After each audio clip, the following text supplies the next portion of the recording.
স্বামীর মূল্য আজকে আপনার বুঝে আসছে না। স্বামী বেঁচে আছে, আজকে স্বামীর ভ্যালু বুঝতে পারছেন না।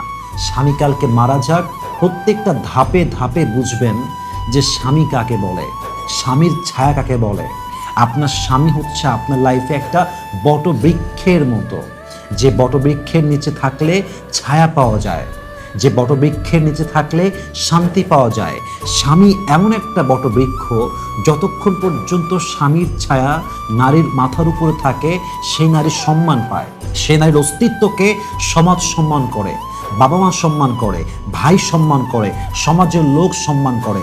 আজকে স্বামী মাথার উপর থেকে হারিয়ে যাক, স্বামী মারা যাক, স্বামী তালাক দিয়ে দিক, তার পরের দিন থেকে প্রত্যেকটা মুহূর্তে বুঝবেন যে স্বামীর ছায়া, স্বামী থাকা কতটা মূল্যবান, স্বামী থাকা কতটা গুরুত্বপূর্ণ। ইভেন আপনার স্বামী যখন মারা যাবে, আপনার স্বামী যখন আপনার লাইফে থাকবে না, দেখবেন একজন নারী হিসেবে আপনার অস্তিত্বটাই এই সমাজে প্রশ্নবিদ্ধ হয়ে যাবে। স্বামী মারা গেলে, স্বামী তালাক হয়ে গেলে, স্বামীর সঙ্গে নিজের রক্তের মা, যার পেট থেকে আপনার জন্ম, ওই মায়ের রূপটাও চেঞ্জ হয়ে যায়। বেশিরভাগ ক্ষেত্রে বাবার রূপটাও চেঞ্জ হয়ে যায়। একজন মেয়ের জীবনটা স্বামী ছাড়া অস্তিত্বহীন। এটা সে বুঝবে যার স্বামী আজকে বেঁচে নেই।